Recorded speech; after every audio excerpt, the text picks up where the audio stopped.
Les terceres jornades de salut mental de l'illa s'han apropat més que mai a la ciutadania amb diverses activitats entre el 9 i el 12 de novembre.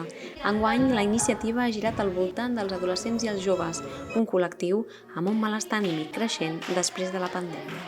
Pressió que estan rebent com a generació a Catalunya, a l'Ella, a tot arreu del món, una pressió que els obliga a estar angoixats, que veuen que no hi ha, com teníem nosaltres, un camí obert i unes perspectives bones, sinó que el que fan és cada vegada anar minvant les possibilitats i les perspectives que té la gent jove. I per tant, no només parlar de salut mental com s'està fent avui, sinó tots aquests dispositius que l'Ella està tirant endavant i totes les relacions i coordinacions amb les escoles, amb salut, amb els centres cívics, amb els casals d'avis, amb les associacions, és indispensable. Cada cop hi ha més malestar social, per així dir-ho, i els joves cada cop presenten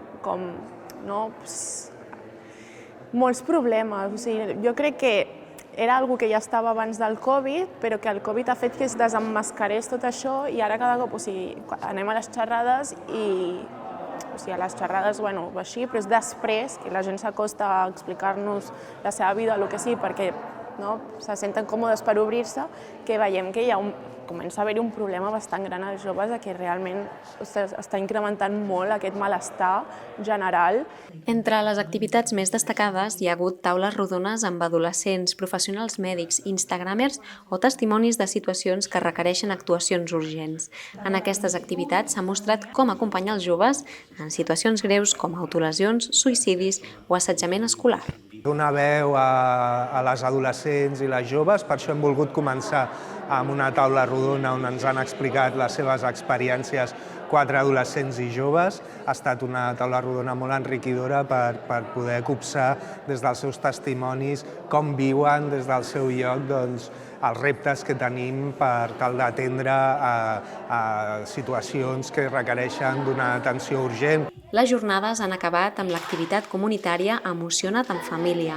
A través del joc i la participació activa, la iniciativa ha fet reflexionar sobre les emocions i la importància que tenen en el dia a dia. Aquest any hem tingut una mica de repte perquè, com us deia abans, hem intentat treure tot al centre amb la part professional i arribar més a la comunitat.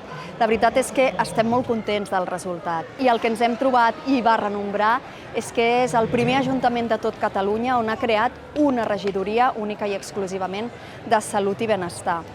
És un gran repte. Estem contents, sabíem que era un gran repte, però a la vegada veure tot el reclam d'aquelles adolescents i joves que van venir el dia de la inauguració, on ens van fer un reclam tan directe, on ens van dir el que necessitaven, on ens van expressar les seves inquietuds, el que trobaven a faltar, els recursos, com els veien.